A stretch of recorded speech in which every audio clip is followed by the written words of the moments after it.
તો મારા ભાઈઓ, શું તમારે જો શરીર ઉપર, ચામડી ઉપર જો તમારે કોઈ રોગ થયો ચામડીનો, બરાબર, જે ખાજ છે, ખજવળ છે, એવી તમારે રોગ હોય છે અને તમે ઘણી બધી દવાઓ કરાવી હોય છે તો તમારે મળતું નથી, તો તમને એક મસ્ત મંદિર બતાવું છું.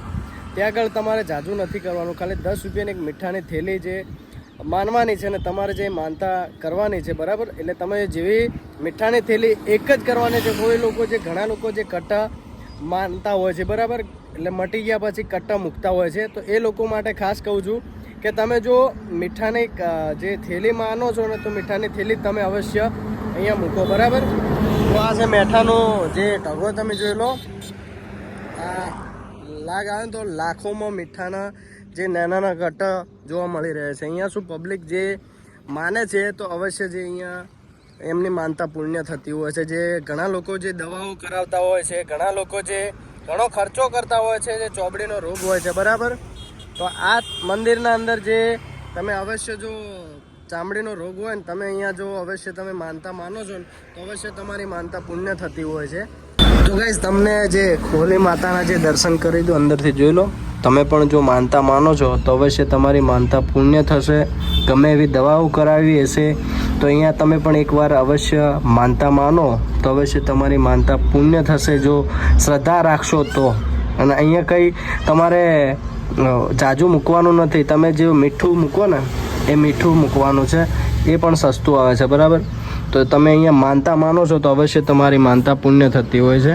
અને આ તમને એડ્રેસ કહી દઉં કે જે રાધનપુરથી આ બાજુ તમે જેવા આવશો તો રાધનપુરથી ત્યાં આગળથી તમને 2 થી 3 કિલોમીટર જેવા આ બાજુ આવશો તો તમને વિશાળ જે મીઠાનો કટ્ટાનો જે મસ્ત ઢગો જોવા મળશે, બરાબર. એટલે એમના જે અહીંયા જે ગંઢિયાઓ બેઠા હતા, જે એમને વાત કરી, બરાબર. એટલે ગંઢિયાઓને એમને કીધું છે કે તમે વિડીયો બનાવો, તમારો ખૂબ ખૂબ આભાર. પણ એક ખાસ વિડીયોના અંદર એટલે લોકોને કહેજો કે જે લોકો માનતા હોય છે જે કોહલી માતાની, તો એ લોકો, ઘણા લોકો જે એક મીઠાની થેલી માનતા હોય છે, બરાબર. અને અમુક લોકો શું, ઘણા લોકો જે ડાયરેક્ટ જે ઘણા કટ્ટા મૂકી દેતા હોય છે. તમે આ દાખલા તરીકે આ કટું જોઈ લો, બરાબર. આ કટું, અને હવે આ કટું ફેંકો, બરાબર, તમે અહીંયા મૂકો જે માન્યા પછી, તો એ કટું એમને એમ પડ્યું રહેતું આખું, બરાબર. એટલે મારી મહેરબાની વિનંતી છે તમને કે જો તમે કોહલી માતાની જો આ બાજુ તમે માનતા માની હોય કે મારે ચામડીનો રોગ હોય કે ગમે સ્કિન ઉપર તમારે ચોબડીનું ગમે એવું પ્રોબ્લેમ થયેલી હોય, દાદર થયેલી હોય, તો અવશ્ય તમે જો અહીંયા માનતા માનો છો ને, તો ખાલી હદમાં હદ તમે ખાલી એક 10 રૂપિયાની થેલી માનો, અને 10 રૂપિયાની થેલી માનશો તો અવશ્ય તમારું માનતા પુણ્ય થશે. ને જો વધારે તમે જાજા અહીંયા કટ્ટા મૂકો છો તો આ તમારે વિડીયોના અંદર તમે જોઈ શકો છો કે એટલું જે ચોમાસામાં ખરાબ લાગી રહ્યું છે, બરાબર. વધારે નથી કહેતો કે એક જ થેલી મૂકવાનું કીધું છે, બરાબર. તો તમારે અવશ્ય માનતા પુણ્ય થશે. જાજા કટ્ટા મૂકો મત. બીજું તો તમને બીજું શું કહું કે જુઓ કે આ વર્ષો જૂનું મંદિર છે, રોડ ટચ આવેલું છે, અને ઘણા જે સરકારો પણ અહીંયા જો રોડ બનાવેલો છે, અહીંયા ઈંટ પણ ખહાવી હોય ને તો એ માની પરમિશન લેવી પડતી હોય છે, બરાબર. એટલે ઝાઝા વર્ષથી અહીંયા મંદિરની સ્થાપના થયેલી છે, બરાબર. એટલે ઘણા લોકો જે આવતા હોય છે, જે માનતા હોય છે, તો અવશ્ય તમારી માનતા પુણ્ય થતી હોય છે.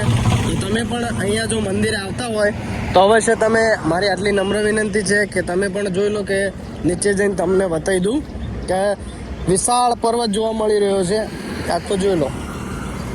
હવે આ તમે જ કહો કે જે આ કટ્ટા મૂકીને ગયા છે એ આ કટ્ટું છે, એ કટ્ટું આખું, બરાબર, એમનું એમ જાય, એમનું એમ બગડે. ને આજે આ તમે જોઈ લો કે જે એક થેલી મૂકો ને, તો જ્યાં આગળ તમે કટ્ટાના અંદર જે આવતું હોય છે, દાખલા તરીકે 50 કે કાં તો 20 નંગ આવતા હોય છે, બરાબર. તેવા લોકો 20 જણા માનતા હોય ને તો 20 થેલીઓ થાય, બરાબર. અને એક લોકો માને ને તો ફટાફટ આ કટું મૂકીને જતા રહેતા હોય છે. તો એ આવું બધું ના સારું. તમારું શું કહેવું કોમેન્ટમાં લખી દેજો. અને આ જોઈ લો કે આ બાજુથી તમને બતાવ્યું, પેલી સાઈડ ખેતરનું બહાર છે કે આ બાજુ જાજુ પણ જે નીચે જતું રહ્યું છે મીઠું, તમે જોઈ લો. એ બાજુ તમને બતાવ્યું. અને આપણે પેલી સાઈડ જે ગંઢિયાઓ બેઠા હતા એમને વાત કરી કે તમે આવું વિડીયોના અંદર કહેજો અવશ્ય, કેમ કે જો પબ્લિક માનતી છે નહીં અને એક થેલી લાવો 10 રૂપિયાની તો એ માનતા તમારી પુણ્ય થશે. અને જો ઝાઝા કટ્ટા લાવશો તો તમે પણ વિચારો કે આ વસ્તુ યોગ્ય ના હોય. તમારું શું કેવું કોમેન્ટ? જો માતા રાજી એક થેલીના અંદર હોય અને તમે જો વધારે લાવતા હોય કટા તો એ આખા બરબાદ થતા હોય, બરાબર. તો હું એક કહેવા માગું છું કે જો તમે કટા લાવતા હોય, બરાબર, તો એક થેલી 10 રૂપિયાની લાવો અને પ્રસાદી લાવો, બરાબર, જે પેડા છે એવું લાવો. અને બીજું કે તમારે એવું ના કરવું હોય તો રસ્તાના અંદર કોઈ બી ગાય છે, ભેંસ છે કે કોઈ બી એવું ગરીબ તમને મળે તેમની મદદ કરો યાર.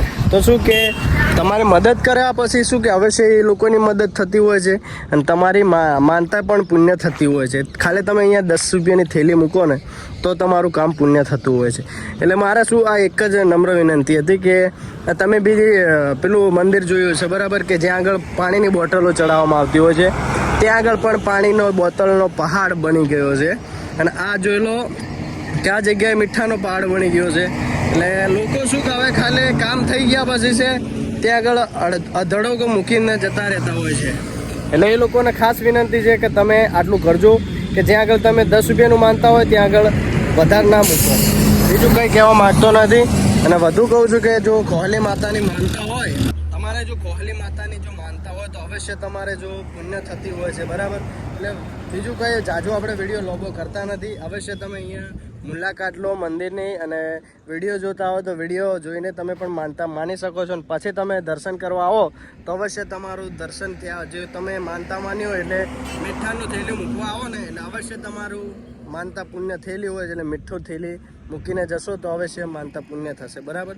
એટલે મંદિર પણ તમારું જોવા મળી જશે અને માનતા પણ પુણ્ય થઈ જશે, બરાબર. એટલે જે લોકો વિડીયો જોતા હોય એ પણ માનતા માની શકે છે વિડીયો જોઈને. અને બીજું કંઈ નહીં કે એક 10 રૂપિયાની થેલી રાખજો, બરાબર. બીજું કંઈ નહીં, કોમેન્ટના અંદર જય કોહલી માતા લખી દેજો. તમારી જે પણ મનોકામના એમાં પુણ્ય કરે એવી આશા રાખું છું. મળીએ નેક્સ્ટ વિડીયોના અંદર. જય હિન્દ, જય ભારત.